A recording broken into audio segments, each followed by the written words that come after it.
All right, listen up, defenders. If you're operating an internet-facing Microsoft SharePoint server right now, you are officially in the crosshairs of a maximum severity crisis. Welcome to this emergency security advisory.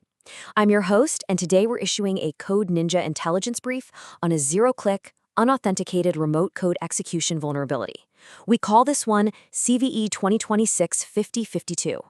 We're going to deconstruct the threat, analyze the attack vectors, and give you the exact tactical steps you need to lock down your perimeter before adversaries completely compromise your network. Let's dive straight into the intel. 9.8 out of 10. Yeah, that's the CVSS 3.1 base score assigned to this vulnerability. And look, we don't just throw the word critical around lightly in this industry, but this represents a maximum severity risk. What the score actually means is that we're looking at an unauthenticated remote code execution flaw. The attacker needs zero privileges. They need literally zero user interaction. If your SharePoint instance is exposed to the public internet, this flaw grants threat actors complete, unfettered control over your server. I'm talking deploying malware, stealing sensitive data, and pivoting right into the rest of your internal network. Section 1. The Threat Timeline, from zero day to active exploitation. Our operational objective for this explainer is to force immediate mitigation. And to really understand that urgency, you need to see exactly how fast this escalated. So on day 1, July 14th, the security firm Ionix detected the new vulnerability. The very next day, Microsoft issued a patch during a record-breaking July 2026 Patch Tuesday. They credited the discovery to a researcher named Splitline over at DevCore. But as you know, patching was just the beginning. Fast forward to day 8, July 21st. A public proof of concept, or POC, exploit is released. Boom. Immediately, security vendors like Watchtower and Diffused Cyber observed active exploitation in the wild, with attackers delivering .NET deserialization payloads to unpatched servers. By day 9, the situation was so bad that CISA added it to their known exploited vulnerabilities catalog. And by day 12, federal civilian executive branch agencies faced a strict, legally mandated compliance deadline to patch. We literally went from a patched vulnerability to a full-blown active crisis in exactly 1 week. Okay, I'm going to pause the technical briefing right here for a quick comms check. As a fellow network defender, I really need to know that this signal is cutting through all the noise. Are you receiving this intelligence? Let's establish a secure communication link right now. If you're tracking with me, I need you to acknowledge receipt of this intel by hitting the like button. You can consider that your ACK packet. And to make absolutely sure you receive future real-time threat intelligence and emergency advisories the exact second they drop, make sure you hit subscribe to @CyberTech79. We need the Defender community tightly networked to beat these threats, right? Okay, comms link established. Let's get back to the brief. Section 2. Assessing the blast radius. The anatomy of CVE 2026-50522. All right, let's look under the hood to see precisely how the enemy is bypassing your defenses here. The root cause of this whole nightmare is CWE 502, insecure deserialization.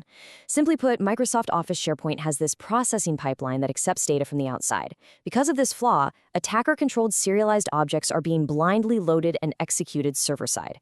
The system is fundamentally trusting data it just shouldn't trust.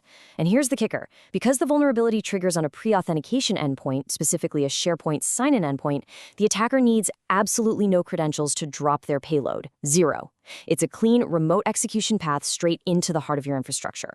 And here's where the theory turns into a highly destructive reality.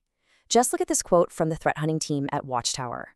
They observe that, quote, attackers are pulling SharePoint machine keys via a single request, end quote.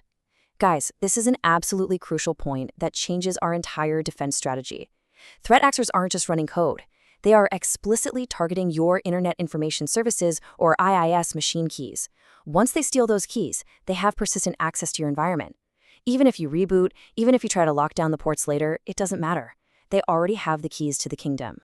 So you might be wondering, who exactly is at risk here? Well, if you're a system admin, take a screenshot right now. You need to cross-reference these builds with your current deployments immediately. For SharePoint Enterprise Server 2016, you are vulnerable if you're running anything prior to version 16.0.5561.1001. For SharePoint Server 2019, the safe version is 16.0.10417.20175. And for the subscription edition, you got to be on 16.0.19725.20434 or later. If your build numbers are lower than the safe patched versions listed here and your server touches the internet, you must assume breach. Section 3. Emergency Mitigation Protocol. Neutralizing the threat. Okay, threat assessment is complete. Now we shift to the mandatory action plan. You need to execute these steps to cut off attacker access and stop the bleeding. First up, apply Microsoft's mandatory July 2026 security updates to hit those safe version numbers we just talked about. Second, and listen to me, this is non-negotiable. Rotate all credentials and IIS machine keys immediately.